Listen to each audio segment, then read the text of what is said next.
Mapagpalang araw mga ate at mga kuya. Welcome muli kayo sa aking channel, ang Kuya Nanding yan. Ang ibabahagi ko ngayon ay mula sa unang sulat ni Pedro, chapter 4 verses 10. Paglingkuran ninyo ang isa't isa sa kaloob na tinanggap ng bawat isa sa Diyos. Sa gayon, magiging tapat kayong katiwala ng iba't ibang kaloob ng Diyos. Ang salita ng Diyos. Salamat sa Diyos. Lahat tayo ay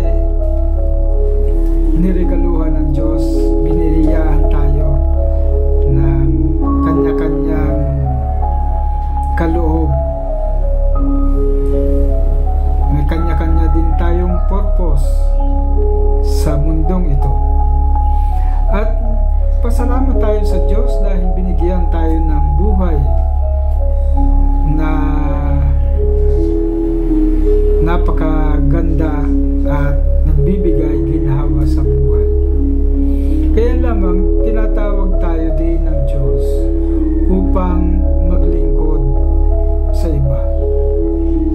Na maglingkod na ang gawin sa mundo ay maging isang mabuting tahanan at maging maayos na tahanan na kalugod-lugod sa Diyos.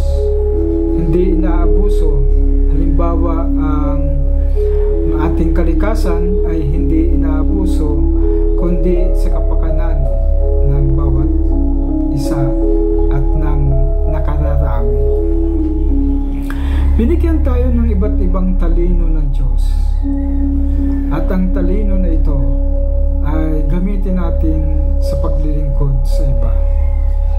Ang hinihiling ng Diyos sa atin ay katapatan.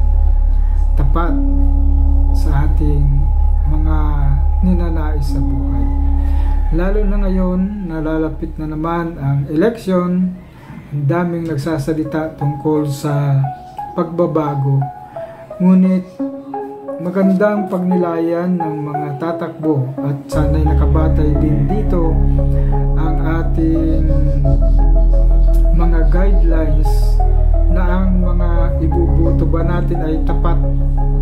Meron bang magandang buhay na pagsasabuhay ng salita ng Diyos, at magkagayon ay makapaglingkod ng tapat, hindi para sa sarili kundi sa kapakanan ng nakararami.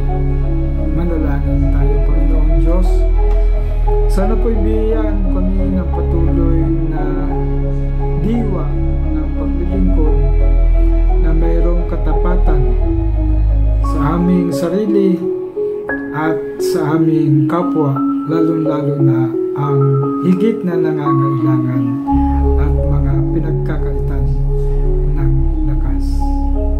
Inihiling namin ito sa pamamagitan ni Jesucristo kasama ng Espiritu Santo magpasawalang hanggan. Amen. So ito po muli si Kuya Nanding nagpapasalamat, at sana gawin nating viral ang salita ng Diyos at maging gabay sa ating pang-araw-araw na buhay. Sa ngalan ng Ama at ng Anak at ng Espiritu Santo. Amen.